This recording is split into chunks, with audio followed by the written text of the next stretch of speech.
El Cid, la leyenda.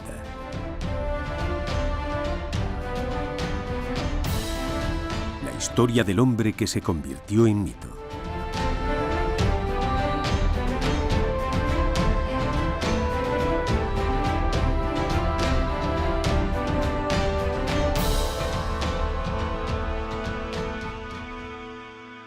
Ahora que se acerca el momento de emprender mi última cruzada, la de rendir cuentas ante Dios, es tiempo de hacer balance de mi vida.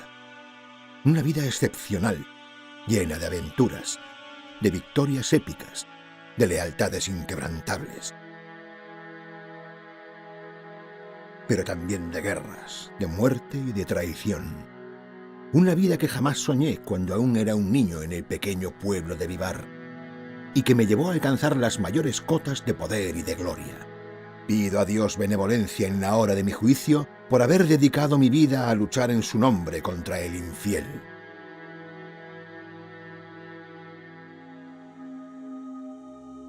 Para hacer un juicio justo de la figura del Cid, de su vida y de los actos que en ella acometió, hemos de remontarnos muchos años en el tiempo, antes de que el propio Cid hubiera nacido. Nuestra historia comienza en el Reino de Castilla, durante el siglo XI. En esa época, la que hoy conocemos como España, no era más que una amalgama de reinos dispares, en la mayoría de las ocasiones enfrentados entre sí.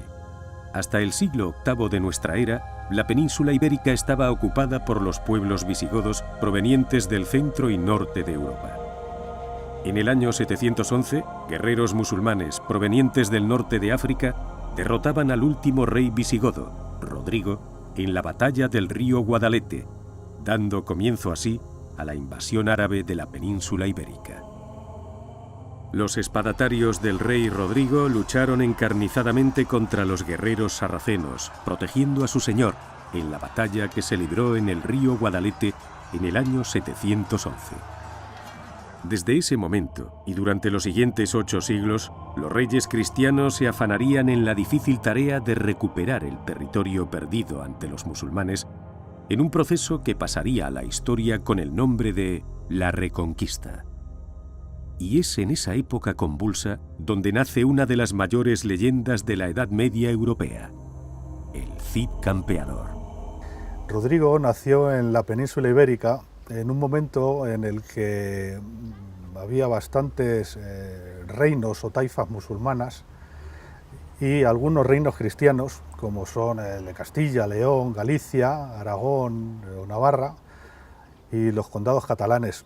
Eran unos momentos complicados, ya que pues había una especie de lucha de poder de todos contra todos. Las taifas moras o musulmanas se habían relajado, ya no eran guerreras, no gastaban demasiado en su defensa o en su ejército y pedían a algunos de los reinos cristianos protección, para la cual pagaban unos impuestos o parias, y esos reinos cristianos les defendían de otras taifas, de otros musulmanes, de otros moros o de otros cristianos. Tenemos que partir de la idea de que los héroes de las epopeyas y gestas antiguas suelen ser fruto de la imaginación colectiva. Sin embargo, algunos tienen una base más o menos lejana en personas reales, cuyo mito las convirtió en figuras legendarias. Este es el caso de Rodrigo Díaz de Vivar.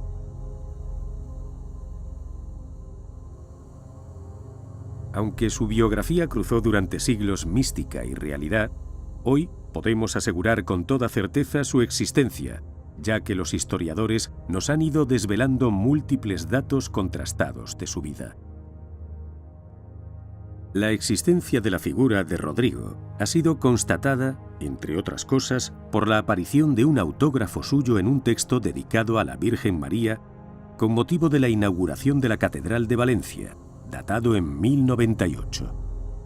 En dicho documento podemos ver que se refiere a sí mismo como Ego Ruderico, yo Rodrigo, seguido por la palabra Campi Doctor, es decir, campeador. Pero en realidad, ¿quién fue este héroe legendario? ¿Y qué hay de cierto en toda su leyenda? En este documental vamos a centrarnos estrictamente en la figura histórica del llamado Cid Campeador, apelativo que deriva de la palabra árabe Sidi, señor, y campeador, del latín campi doctor, o lo que es lo mismo, experto o vencedor en el campo de batalla, lo que nos da una muestra más de su carácter. Rodrigo nació a mediados del siglo XI, hacia el año 1045, y aunque no existe evidencia documental explícita sobre el lugar de su nacimiento, recurriendo a la narrativa histórica, podemos concluir que llegó al mundo en la localidad de Vivar, un pequeño municipio a escasos kilómetros de la ciudad de Burgos. Era hijo de Diego Laínez, del que se creía que era descendiente de uno de los jueces de Castilla, y de una mujer, de la que aunque se desconoce su nombre, sí se sabe que pertenecía al aristocrático linaje de los Álvarez.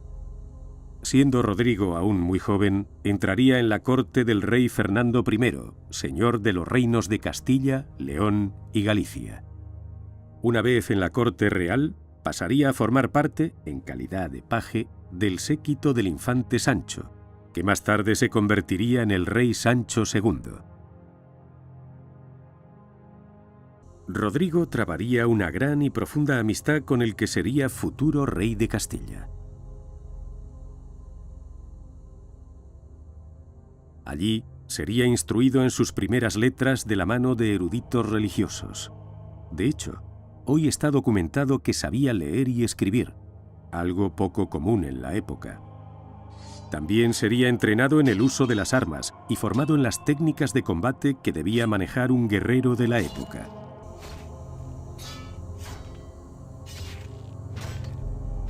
Siendo aún adolescente, pero convertido ya en un guerrero que destacaba por su maestría en el combate, sería investido caballero de la mano del propio infante, a quien acompañaría en el que sería posiblemente su primer gran enfrentamiento armado, la batalla de Graus, en el año 1063, en la que Sancho acudió en auxilio del rey de la taifa de Zaragoza, Al-Muqtadir, aliado de Castilla, contra su enemigo Ramiro I de Aragón, batalla en la que el Cid empezaría a forjar su leyenda de luchador irreductible.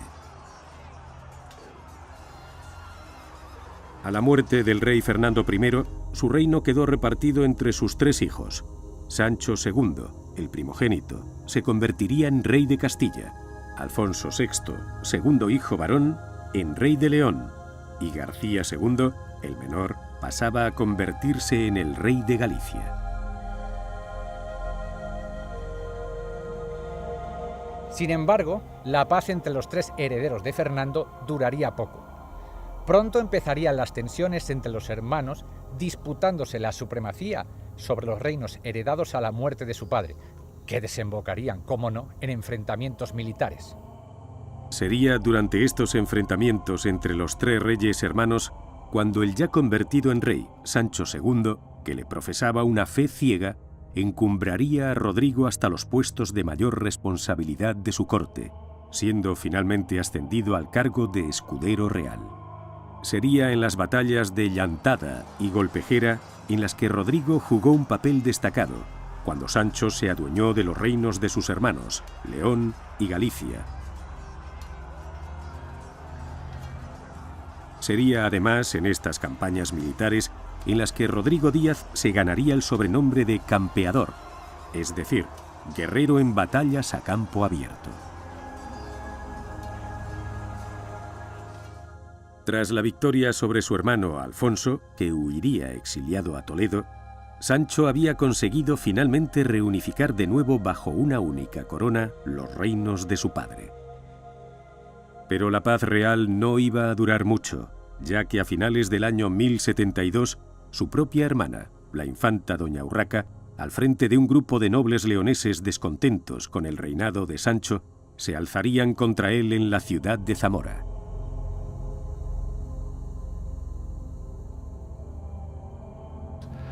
El tema principal con doña Urraca yo creo que es más bien, más que el personaje histórico, la figura que ha quedado para la literatura, ¿no? Como una mujer un poco pérfida, porque se supone que ordenó matar a su hermano Sancho durante el cerco de Zamora. Un hecho que en realidad no tiene demasiada base histórica, o por lo menos no la tiene muy clara. Pero lo importante en este tema de Urraca y del Cid en general más que lo que ocurrió realmente es lo que ha quedado para la narrativa, ¿no? Que los personajes se han cargado de mito y Urraca ha quedado un poco como la mala de la película, la que hizo matar a su hermano Sancho para conservar el poder en Zamora. Don Sancho acudiría a sofocar la rebelión, sitiando la ciudad con su ejército y con la ayuda de las tropas del propio Rodrigo, siempre leal a su señor. El sitio de Zamora costaría la vida al propio rey Sancho, que fue abatido por el caballero zamorano Bellido Dolfos.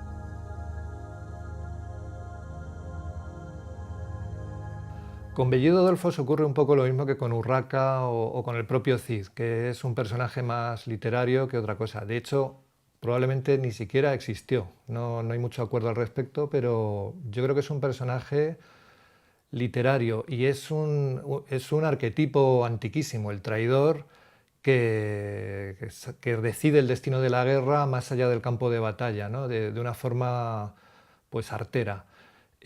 Pero yo estoy con los que piensan que Bellido Dolfos es una invención, es un mito para engordar aún más toda esta trama histórica de la época del Cid.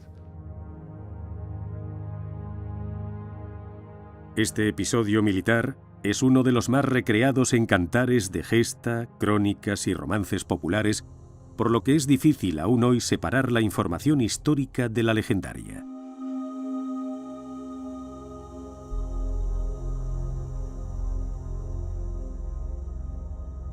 Rey don Sancho, no digas que no te aviso, que de dentro de Zamora un alevoso ha salido. Llámase Bellido Dolfos, hijo de Dolfos Bellido. 4 traiciones ha hecho, y con estas serán 5, si gran traidor fuera el padre. Mayor traidor es el hijo. Gritos dan en el real, que a don Sancho han malherido. Muerto le ha Bellido Dolfos, gran traición ha cometido. Des que le tuviera muerto, metióse por un postigo. Por las calles de Zamora va dando voces y gritos. Tiempo era, doña Urraca, de cumplir lo prometido. La repentina muerte del rey hizo que Alfonso regresara de su exilio para ocupar el trono de su hermano muerto. Fue la muerte de mi señor, hermano y amigo, el rey Sancho, la que cambiaría para siempre el rumbo de mi vida. Aunque era generalizada la sospecha de que tras la muerte del rey estaba la oscura y larga mano de su propio hermano Alfonso, nadie osaba decirlo en público. Solo yo, por el cariño que profesaba al que hasta entonces había sido mi señor, tuve el coraje de pedir cuentas al nuevo rey de Castilla. Y ese sería el inicio de mi calvario, pero también de mi gloria. Es bastante probable que Bellido Dolfos existiese y fuese un enviado de Urraca, la hermana de Sancho, ya que no estaba de acuerdo con las expectativas de su hermano de conquistar o de tener bajo su mando Castilla, León y Galicia. No sabemos si Bellido Dolfos se llamaba así, pero sí que hubo algún tipo de enviado o emisario que fue el que acabó con la vida de Sancho y cambió la historia de la península.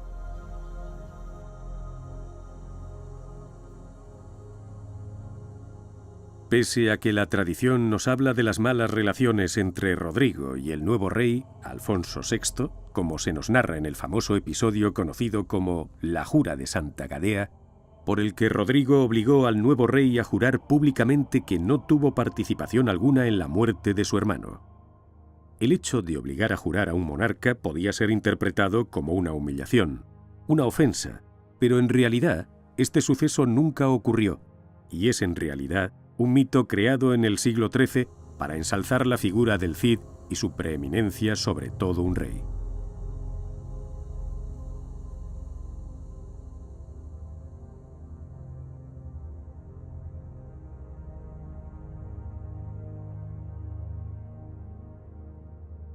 Bueno, de la veracidad de la Jura de Santa Gadea no hay nada escrito, no hay documentación que digamos que eso fuera, que pudiéramos agarrarnos a esa documentación para decir que existió esa jura.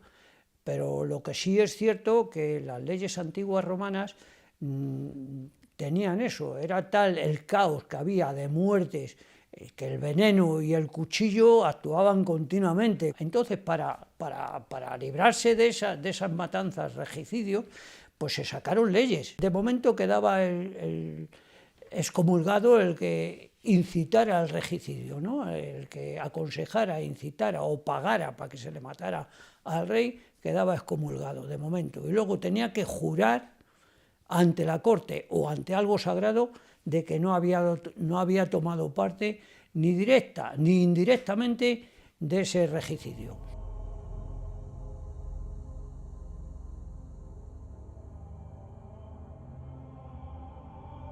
Bueno, pues así las cosas, claro, ¿quién va a hacer jurar a un rey? También había que arriesgarse, aunque era normal hacerle jurar cuando había una muerte violenta en un rey, había que hacerle jurar al que iba a ocupar el trono.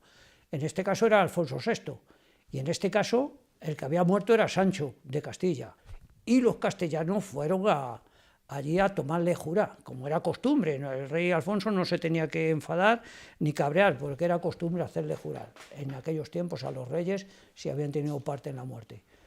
Claro, había que echarse para adelante y tal, o el más noble de los castellanos, o el más cualificado, tenía que hacerle jurar entre todos los castellanos al rey. ¿Quién era en aquella época? Pues era Rodrigo Díaz, puesto que era armijier o alférez de Sancho. Ya rey, Alfonso contó activamente con los servicios de Rodrigo. Le procuró además matrimonio con su propia sobrina, la dama de su corte, doña Jimena Díaz, con la que Rodrigo tendría 3 hijos.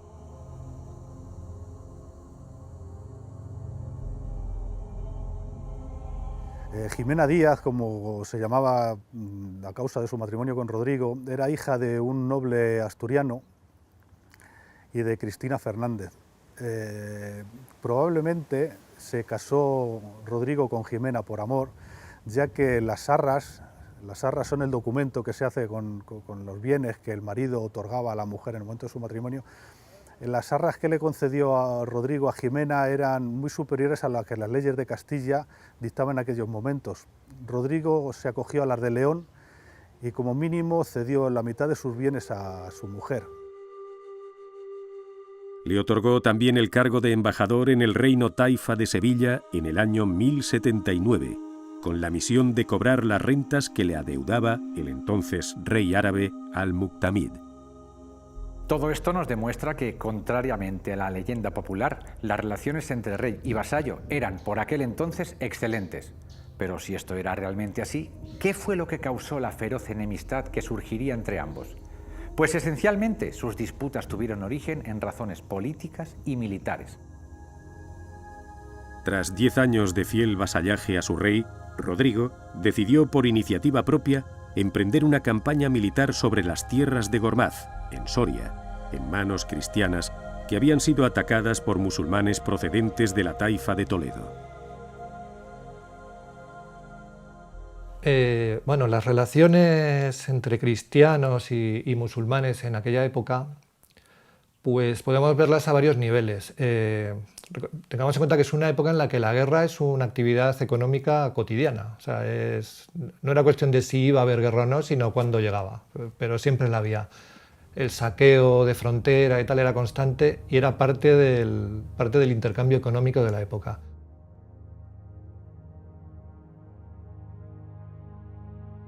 Yo creo que en el territorio cristiano sí se exacerbó más la diferencia e incluso la violencia ya por una cuestión política, porque en el momento en que el Islam español empezó a retroceder, los reinos cristianos necesitaban hacer mucho uso de la propaganda. Y como sabemos, por desgracia, los factores religiosos y raciales funcionan bien para eso, para promover, para hacer que la gente coja una espada o una lanza y vaya a la guerra, ¿no? El Cid había emprendido esta campaña de rescate a pesar de ser consciente de que el agresor, Al-Qadir, era un regente musulmán que contaba con la protección explícita del propio rey Alfonso. Las huestes del caballero castellano penetraron en los territorios toledanos de Al-Qadir entregándose a una campaña brutal de saqueo de campos de cultivo y poblaciones de esta taifa. Alfonso VI, muy contrariado con la actuación de Rodrigo, pues los actos de su vasallo ponían en riesgo sus negociaciones con su aliado, el príncipe toledano, decidió condenarle al destierro, acusándole de deslealtad. De este modo, el noble castellano abandonó sus tierras y marchó al destierro en busca del señor a quien ofrecer sus servicios y su extensa experiencia en el terreno militar. Acompañado de sus hombres, el campeador abandonó Burgos por la puerta del Arco de Santa María. El cantar del mío Cid hace salir al Cid por este lugar después de haberse hincado de rodillas ante la antigua catedral románica y haberle rezado a Santa María. Acabada la oración, al punto cabalgaba. Salió por la puerta y el Arlanzón cruzaba. Más tarde se dirigió a San Pedro de Cardeña, donde se hallaba refugiada su esposa, doña Jimena, con sus 3 hijos pequeños, con el fin de poder despedirse de su familia.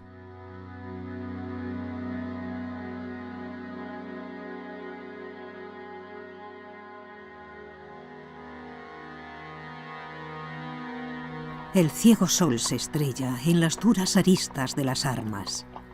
Llaga de luz los petos y espaldares y flamea en las puntas de las lanzas. El ciego sol, la sed y la fatiga, por la terrible estepa castellana, al destierro con 12 de los suyos. Polvo, sudor y hierro, el Cid cabalga.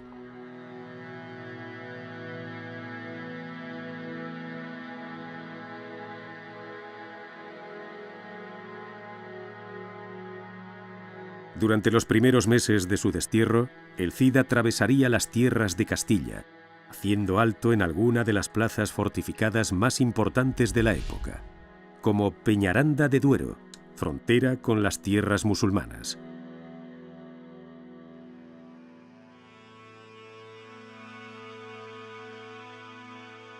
Posteriormente, las huestes del Cid pasarían cerca de la villa de Atienza, a la que denomina una peña muy fuerte. Es muy posible que la Castejón a la que se refiere el cantar donde se alojó el Cid en su destierro sea en realidad la villa de Jadraque. Aunque su castillo es denominado del Cid, en realidad su construcción es muy posterior a la época de nuestro héroe, ya que fue edificado en el siglo XV por el cardenal Mendoza. A la mañana siguiente se ponen a andar. En la llamada Medina se iban a albergar.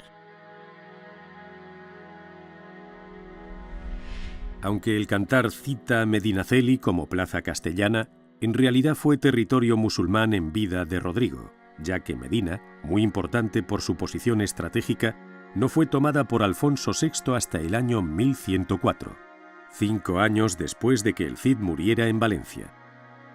Algunos estudiosos creen que el autor del cantar, o uno de los autores, pudo ser de Medinaceli.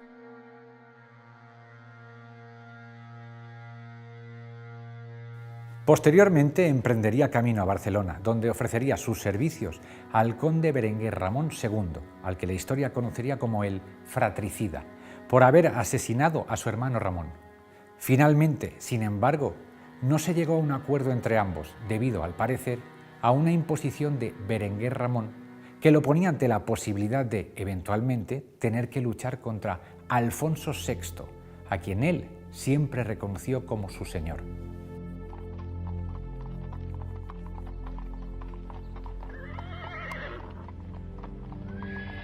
Allá va el Cid con toda su mesnada, tenía que salir con criados, guerreros, amigos, criados, no criados de fregar y de barrer, no, criados por él. De ahí degenera la palabra de hoy en día de criado, porque está el criado en tu casa.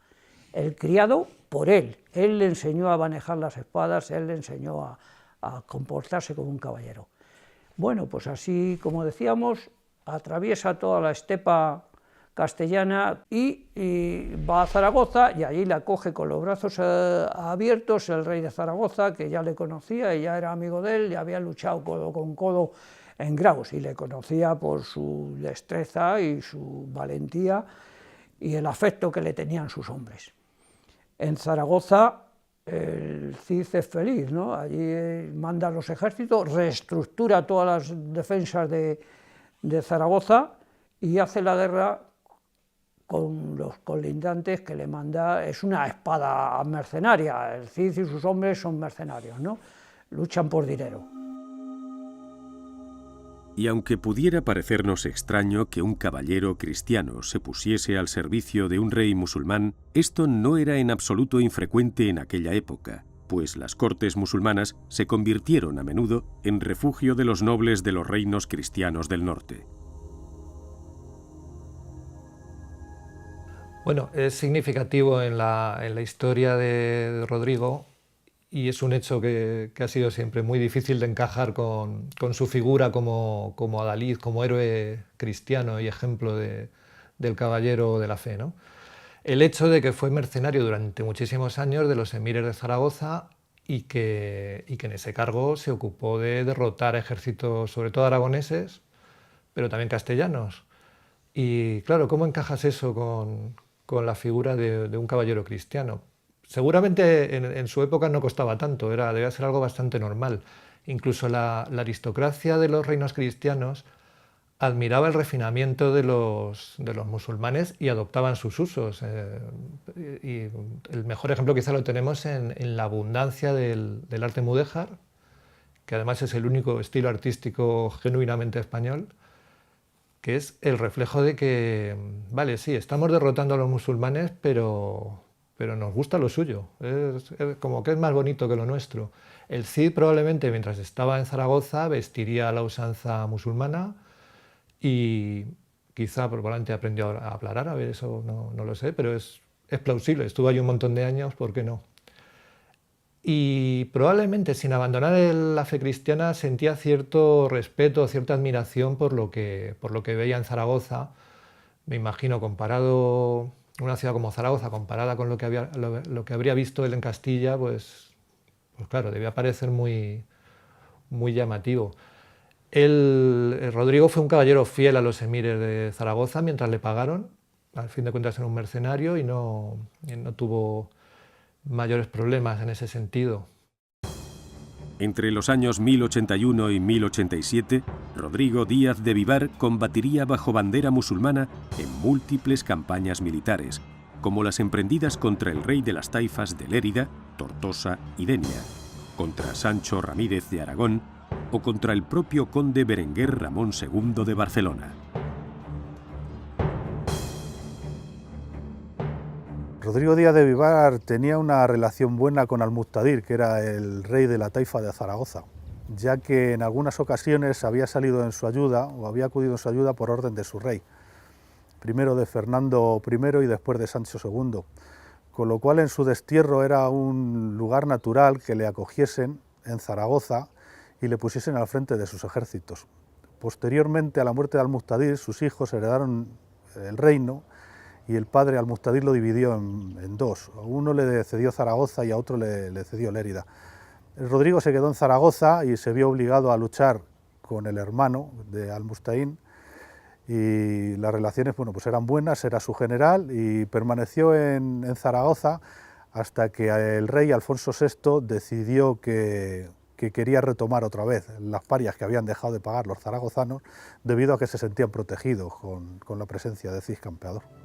A todos estos enemigos, Rodrigo, convertido ya en un gran estratega y militar, los derrota sin paliativos y en algunos casos incluso de forma humillante.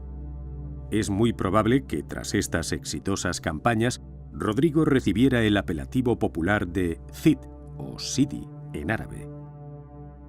Aún durante mi destierro, yo seguía rindiendo vasallaje a mi rey Alfonso.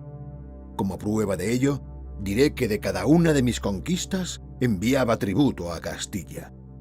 En cierta ocasión, recuerdo haber enviado a mi buen Álvar Fáñez con 100 de los más hermosos caballos aprehendidos, con sus hermosas sillas, sus frenos y con las espadas colgando de sus arneses. Ahora, con el buen juicio que me da el paso del tiempo, me pregunto si todo aquello no lo hacía buscando el perdón real que me permitiera volver a Castilla para poder reunirme con Jimena y mis hijas. A la muerte del rey de Zaragoza, en 1085, le sucedería su hijo Al-Mustaín, a cuyo servicio siguió el campeador, pero por poco tiempo. En 1086, su antiguo señor, Alfonso VI, que había conquistado Toledo el año anterior, puso sitio a Zaragoza con la firme decisión de tomarla. Sin embargo, el 30 de julio de ese año, el emperador de Marruecos desembarcó con sus tropas, los almorávides, dispuesto a ayudar a los reyes andalusíes frente a los avances cristianos.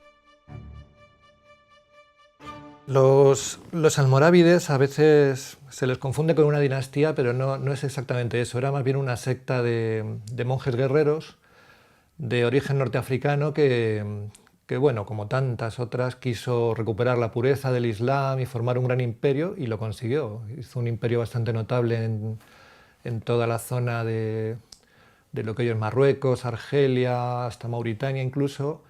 Y bueno, pues lo que tienen los imperios es que buscan la expansión, y vinieron a España, a la península ibérica, mejor dicho, no tanto a ayudar a los reinos andalusíes como a asimilarlos y, a ser posible, también a conquistar territorio de los reinos cristianos.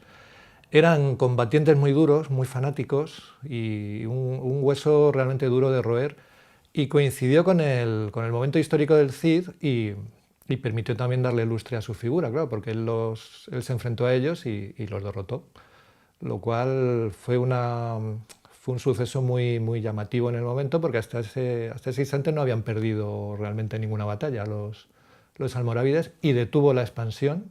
Tampoco los derrotó que los desbaratara, pero los frenó, y en cierto modo permitió que la reconquista siguiera adelante, sobre todo para Aragón, curiosamente, que es quien sacó mayores beneficios de las campañas del Cid y del Cid contra los almorávides. Lo curioso de los almorávides es que les ocurrió una cosa que también es muy típica, ¿no?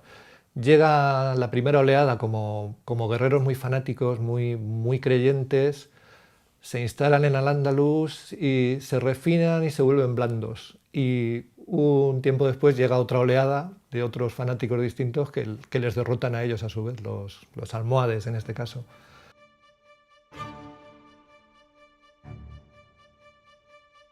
Ante la llegada de estas tropas provenientes de África, el rey de Castilla tuvo que levantar el cerco y dirigirse hacia Toledo para preparar la contraofensiva.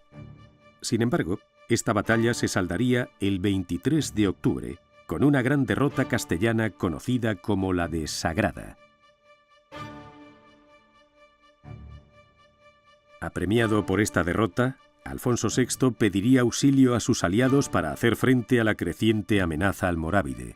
Y es entonces cuando, al parecer, se produce la reconciliación entre el rey cristiano y el Cid.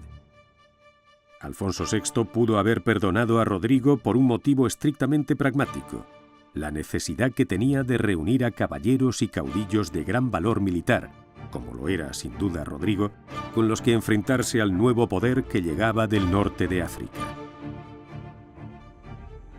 El campeador recibiría, pues, el mandato de expulsar del territorio valenciano a todos los aspirantes al dominio de la zona, bajo la promesa de poder adueñarse de todas las tierras que conquistase el Levante bajo el nombre del rey. El Cid cumpliría este mandato a la perfección, ganando para el rey y para sí mismo los territorios de Sagunto y Alpuente, lo que le permitió mantener y financiar a su propio ejército sin que el rey tuviera que aportar ni un solo sueldo. La restablecida buena relación entre el rey y el Cid, cimentada sobre los éxitos militares del segundo, pronto se truncaría nuevamente. Alfonso había acudido a defender el castillo de Aledo, ubicado en la actual Murcia, del cerco al que estaba siendo sometida por las tropas almorávides. Para ello, ordenó a Rodrigo que se reuniese con él, pero este, probablemente crecido por incipiente poder, avanzó solo, sin esperar a reunirse con el rey. A día de hoy todavía no sabemos muy bien si este hecho fue fruto de una mala coordinación entre los dos ejércitos o en realidad fue una desobediencia intencionada y explícita del caballero, cuyos planes estaban cada vez más alejados de los de su rey. Ante esa afrenta directa, Alfonso decidió castigar a su vasallo, pero esta vez no solo con el destierro, sino también con la expropiación de todos sus bienes, algo que solo se hacía en casos de extrema traición. A partir de ese momento, el Cid pasaría pues a ser a todos los efectos un caudillo independiente, sin vasallaje ni rey a quien rendir cuentas, dueño y señor de su destino y el de sus ejércitos.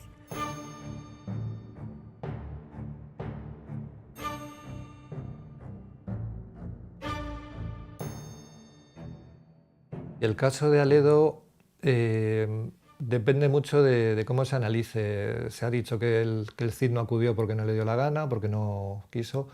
Otros dicen que simplemente hubo un problema de comunicaciones y llegó tarde. Eso habría que estar en la piel de los protagonistas para saber qué ocurrió realmente. Yo personalmente pienso que fue más un malentendido porque el Cid no era un hombre que se escabullera de la lucha, entonces no tenía ningún motivo para no ir a la batalla. Pero las consecuencias que sí conocemos sí fueron importantes, porque efectivamente a Rodrigo le desposeyeron de sus bienes, le desterraron otra vez, y eso fue el disparador de la campaña al final sobre Valencia, que tuvo unas consecuencias históricas notables, porque bueno, arrebató una ciudad muy importante a los musulmanes, supuso una quiebra en la ofensiva de los almorávides, que hasta ese momento no se habían podido detener, y fundamentalmente le facilitó mucho las cosas a Aragón en su expansión hacia el sur, que hasta ese momento estaba muy parada. Y después de los episodios de Valencia y la serie de batallas que hubo en toda la región, es verdad que esa parte de las taifas que había resistido muy bien hasta ese momento quedó muy debilitada. La ruptura con el rey Alfonso fue percibida como una posible debilidad de Rodrigo por sus enemigos, tanto moros como cristianos, quienes aprovecharon para atacarle. La respuesta del de Vivar fue contundente, derrotando a todo aquel que desafió su hegemonía, lo que le sirvió para consolidar sus fortalezas en Levante. A raíz de estos hechos, el Cid se convirtió en la figura más poderosa de todo el territorio oriental de la península, estableciendo un protectorado sobre Levante que tenía como áreas que habían de rendirle tributo a Valencia, Lérida, Tortosa, Denia, Albarracín, Alpuente, Sagunto, Xérica, Segorbe y Almenara. Ante el enorme poder y riqueza que empezaba a atesorar el caballero, en mayo de 1092 Alfonso VI decidió apropiarse por la fuerza de Valencia, para lo que selló alianzas con otros líderes regionales, entre los que se encontraban Ramón Berenguer, Sancho Ramírez y la flota de Génova y Pisa. Frente a este ataque combinado orquestado por su otrora rey, la victoria del Cid, genio militar indiscutible, fue inapelable y su venganza terriblemente cruenta. Arrasó las tierras de Calahorra y Nájera e incluso llegó hasta la ciudad de Logroño, sembrando el terror a su paso. La repercusión de su derrota a manos del que había sido su vasallo en el ánimo del rey Alfonso fue inmediata. Escribió al Cid una carta perdonándole y reconociéndose a sí mismo como culpable de sus desavenencias.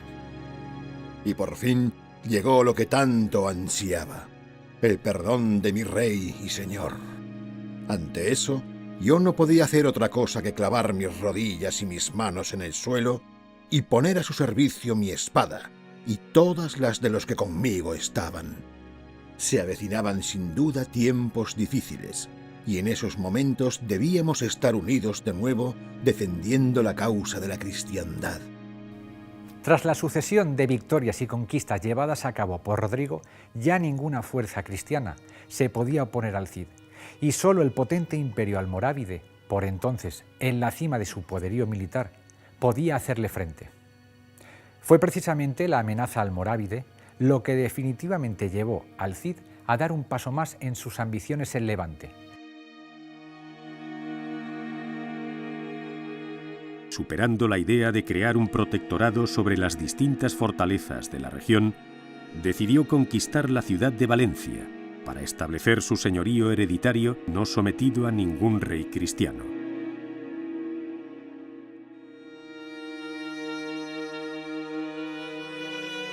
Tras hacerse con Valencia sin necesidad de emprender combate, el Cid fue tomando plazas por todo el Levante, imponiendo el cobro de grandes cantidades de dinero en concepto de tributos. Para hacernos una idea del capital que fue recaudando Rodrigo, diremos, por ejemplo, que recibió 50.000 dinares por Denia, Tortosa y Lérida, por Alpuente 10.000 y, el más importante, 52.000 dinares por Valencia. Gracias a todas estas conquistas, el Cid controlaba prácticamente todas las tierras de Levante. Era tal la fama del Cid y de sus mesnadas, las más numerosas y valientes de toda la península, que a ellas se les sumaban hombres procedentes de remotas partes de Europa y África. En el otoño del año 1092 se produce una sublevación en Valencia, encabezada por el cadí Ben Jafá, quien por las armas depone al visir nombrado por el propio Cid. Al conocer la noticia, el campeador, encolerizado, regresó de inmediato a Valencia y puso cerco a la ciudad. Los rebeldes sitiados solicitaron refuerzos a los almorávides, quienes enviaron un ejército en su ayuda. Sin embargo, a 20 kilómetros de Valencia, este ejército, viendo la situación de clara inferioridad, decidió retirarse dejando a la ciudad sola a su suerte.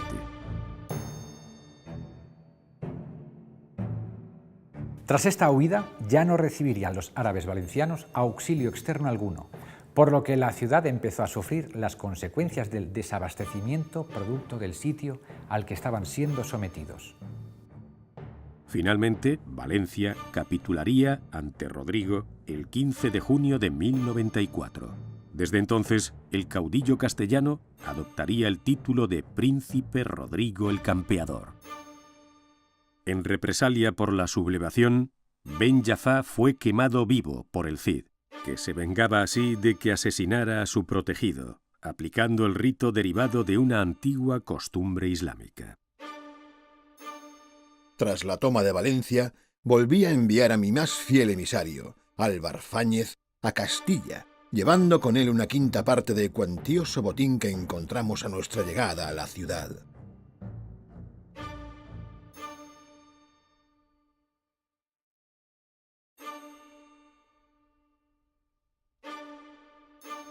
Álvar Fáñez, Áñez o Yáñez es otro añadido al mito del Cid. El personaje existió realmente, era un importante capitán del ejército castellano, pero la verdad es que nunca fue el lugarteniente ni la mano derecha del Cid. De hecho, incluso puede que no coincidieran casi nunca. Incluso puede que ni siquiera se llevaran bien. Pero el poeta que compuso el cantar, por algún motivo, los quiso poner a los dos grandes capitanes de la época, los quiso poner juntos y subordinó a Minaya al Cid. Pero eso fue una ocurrencia del poeta, porque realmente Álvar Fáñez hizo su vida, hizo sus guerras y sus campañas, él sí por Castilla, y realmente su relación con el Cid fue, si la hubo, fue muy puntual y muy ocasional. Pero, a pesar de haber sofocado inicialmente la revuelta en el Levante, la presión almorávide no cesaba. Solo unos meses más tarde, a mediados de septiembre, un nuevo ejército al mando de Abu Abdalá, sobrino del emperador Yusuf, llegaría hasta Quart de Poblet, a 5 kilómetros de la capital levantina, y la sometió a asedio. Pero nuevamente fueron derrotados por el Cid en una cruenta batalla campal.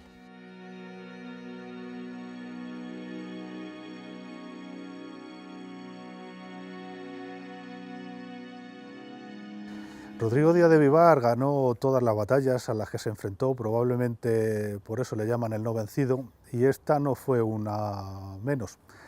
Efectivamente, llevaba a Valencia asediada algún tiempo, estaban en época de Ramadán, y llegó un momento en que ya el asedio empezó a endurecerse, y aunque Rodrigo Díaz de Vivar se supone que había pedido ayuda al rey Alfonso VI, no había tiempo a que llegase, con lo cual, como en todas sus otras batallas, inventó una estratagema, una estrategia para ganar la batalla y deshacerse con el asedio.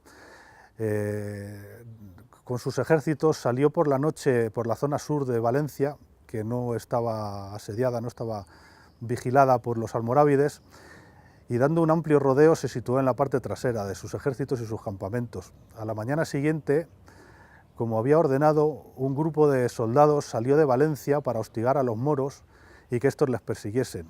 El grueso del ejército moro salió, almorávide, salió en persecución de estos caballeros que habían salido de Valencia, y en ese momento Rodrigo Díaz de Vivar, con estandartes de su rey, que no era realmente el que estaba atacando, atacó por la retaguardia a los campamentos almorávides, y estos, pensando que eran el grueso del ejército cristiano, salieron huyendo despavoridos.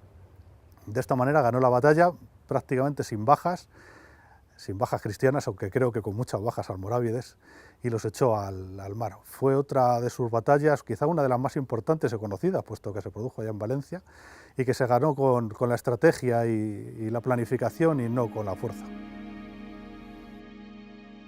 De nuevo, a finales de ese mismo año, nuevos disturbios ocasionados por musulmanes convencieron al Cid a fijar su residencia permanente en Valencia, más concretamente en el Alcázar, así como a disponer de la mezquita para ponerla bajo la advocación de Santa María.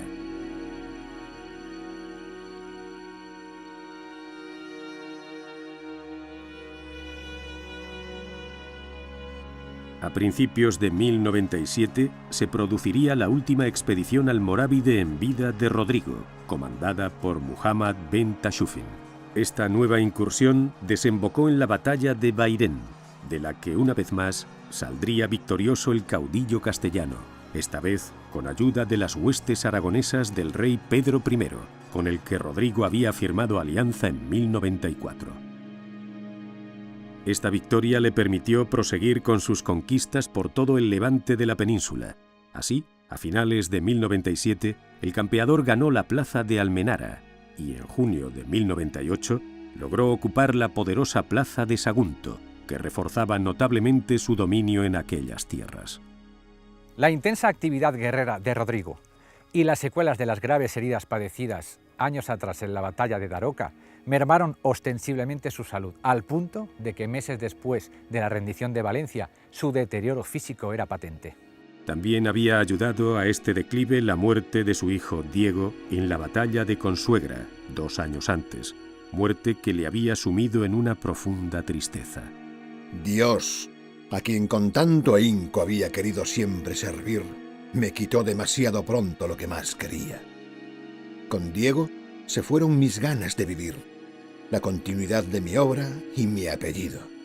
Ya no me quedaban fuerzas ni ilusiones para batallar, más aún presintiendo que el final estaba ya cerca.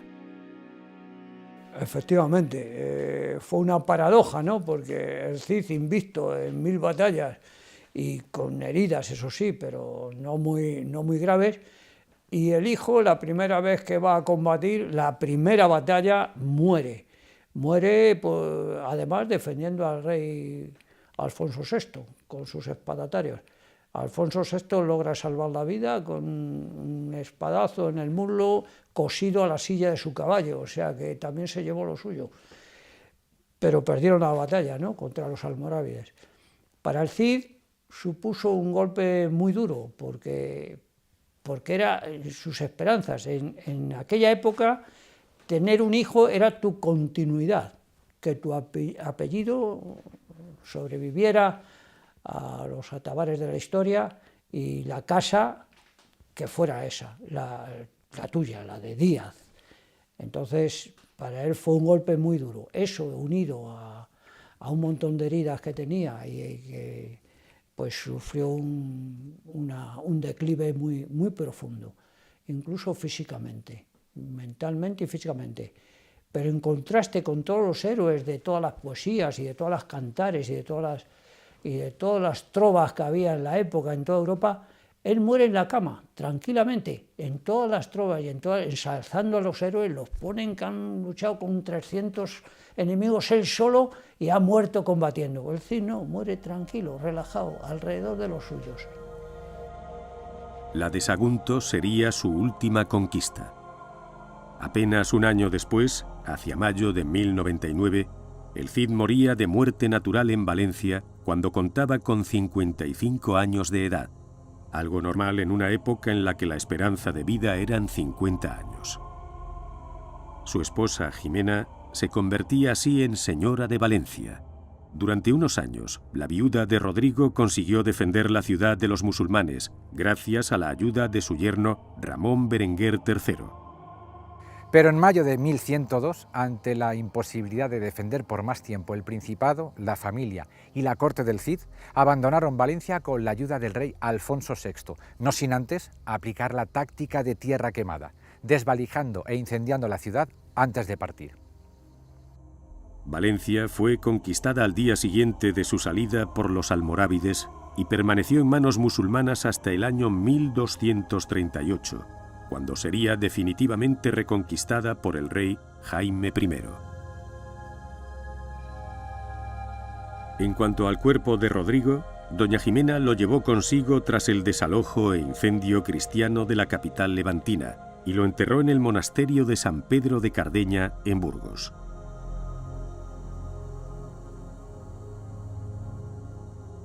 En 1808, durante la Guerra de la Independencia, los soldados franceses profanaron su tumba, pero finalmente, y tras diversos traslados, desde el año 1921, sus restos reposan junto con los de su esposa doña Jimena en el crucero de la Catedral de Burgos.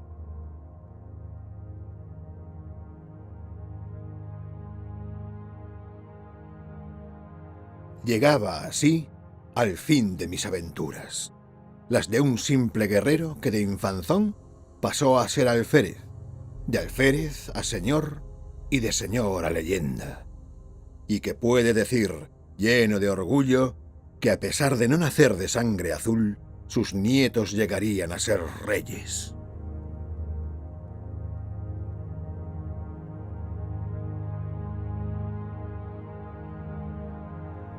Tras su muerte y durante los siglos venideros, la figura del Cid se fue agrandando, dando paso a innumerables leyendas, muchas de ellas sin base histórica, sobre su vida y sus campañas militares, que pronto arraigaron en la cultura popular. A ello contribuyó especialmente un género literario, la poesía épica, y especialmente el Cantar del Mío Cid, obra anónima escrita alrededor del año 1200, es decir, 100 años después de la muerte del Cid. Se trata de una obra compuesta de 3.730 versos que relata las hazañas heroicas inspiradas libremente en la vida del caballero castellano, y lo que en él se cuenta, aunque con tintes de ficción, refiere en realidad los episodios históricos más relevantes de su vida. En el poema se magnifican sus hazañas para crear la figura del héroe que ha llegado hasta nuestros días. El Cantar de Mío Cid no es que forme parte de la leyenda del Cid, es que el cantar es la leyenda. El cantar unido a una serie de poemas y romances es el que forma esta figura que al final, más que histórica, es muy literaria y muy mítica. El Cid es el arquetipo del caballero cristiano y del caballero castellano. Es un elemento propagandístico de primer orden para el reino de Castilla. Entonces, en ese sentido, el cantar es sobre todo una gran obra de propaganda, una propaganda muy, muy hermosa, muy bien hecha, que mezcla elementos históricos con invenciones y con medias invenciones, pero lo hace bien, lo hace con talento. Es una obra que luego se ha utilizado posteriormente, incluso muy posteriormente, para añadir más mito a la formación de un espíritu nacional, ¿no?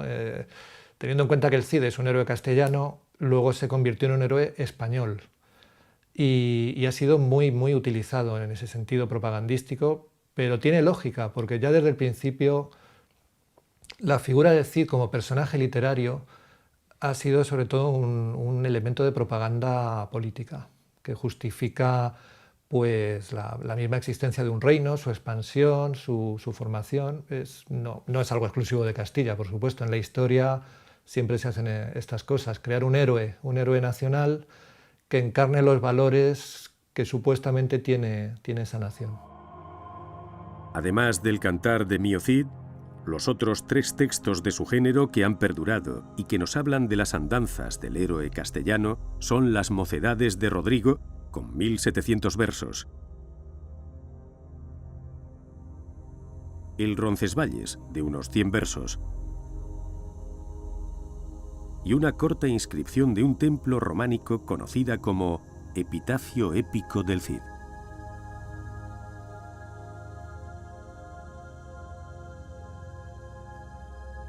El Cid se erigió, pues, más como personaje literario que real, modelo del perfecto caballero con el que arengar a los cristianos para conquistar territorios a los reinos musulmanes.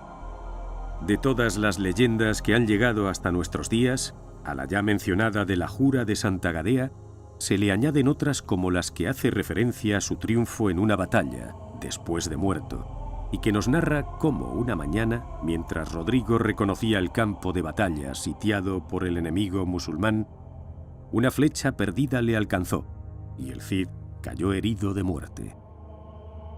Sabiendo de su propio final, aún tendría el valor para indicar a sus hombres una última estratagema. Ordenó que embalsamaran su cuerpo y que, ya muerto, cabalgara sobre su caballo Babieca en la siguiente batalla, comandando a sus tropas. Toda la noche, continúa la leyenda, sonaron los tambores moros para animar a los combatientes, seguros de la victoria, sabedores de que el Cid había sido abatido.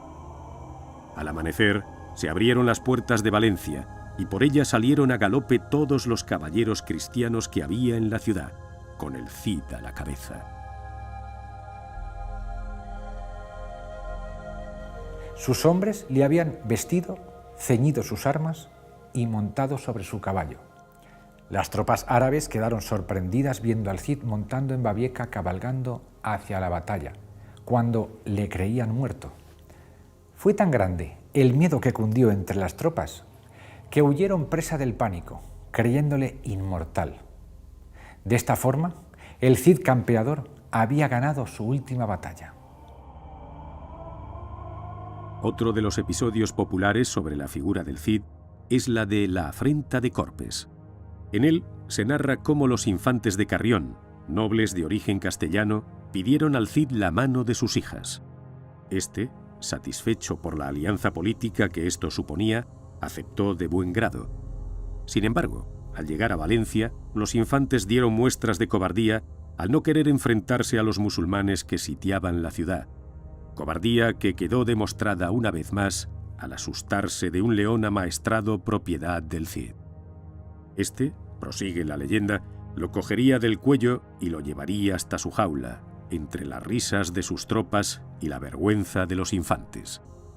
Estos, humillados, pidieron trasladar con ellos a las hijas del Cid a Castilla para desposarse allí con ellas, pero siempre, según la leyenda, lo que en realidad pretendían los de Carrión era vengarse del Cid por estas afrentas públicas. En un robledal llamado de Corpes, azotarían a las jóvenes y las abandonarían allí a su suerte atadas a un árbol. Quiso la fortuna que fueran socorridas por un caballero del séquito de los infantes, primo del Cid. Rodrigo, al enterarse de la afrenta, retó a duelo a los infantes, venciéndoles y restituyendo su honor mancillado. Finalmente, las hijas de Rodrigo, cuyos nombres eran María y Cristina, se desposarían con los infantes de Navarra y Aragón, dato este corroborado por la historia. Pienso que la realidad es que sus hijas se casó, una con el conde de Barcelona, Ramón Berenguer III, y la otra con Ramiro de Navarra. O sea que me parece que lo de los condes de Carrión es un mito. La leyenda acompañaría al Cid e incluso a sus objetos personales, sus armas o sus animales. Tal es el caso de los nombres de sus espadas, Tizona y Colada, o el de su caballo, Babieca.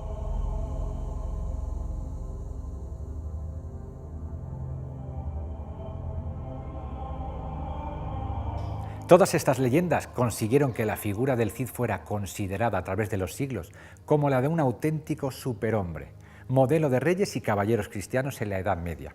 Su fama llegaría a ser tal que en el siglo XVI se produjo incluso un intento de canonizarlo.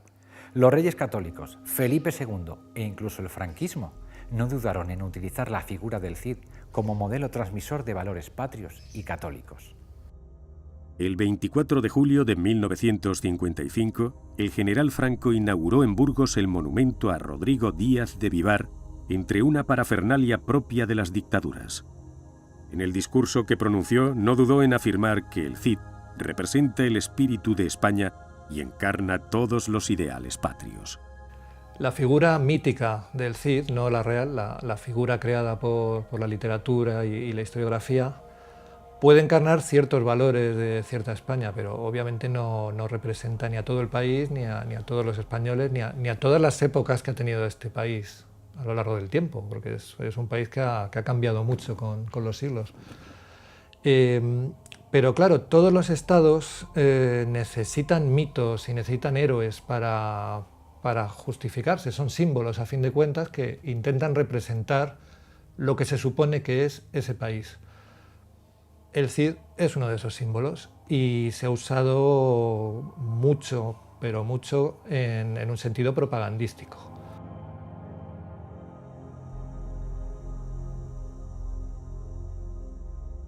Lo que podemos decir es que en parte es personaje real, en parte es personaje literario, y eso ya no tiene arreglo, es así, es su figura, fuera él como fuera, la persona de Rodrigo Díaz de Vivar, ya está totalmente impregnado del mito literario e histórico, y tampoco pasa nada porque sea así.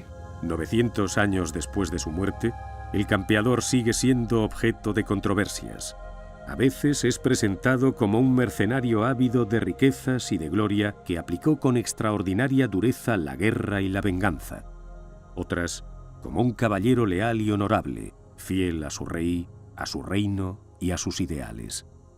En cualquier caso, el Cid continúa enclavado en el imaginario popular, sin que seamos capaces de saber cuánto de realidad y cuánto de ficción hubo en la vida de Rodrigo Díaz de Vivar. Y quizás deba seguir siendo así para siempre.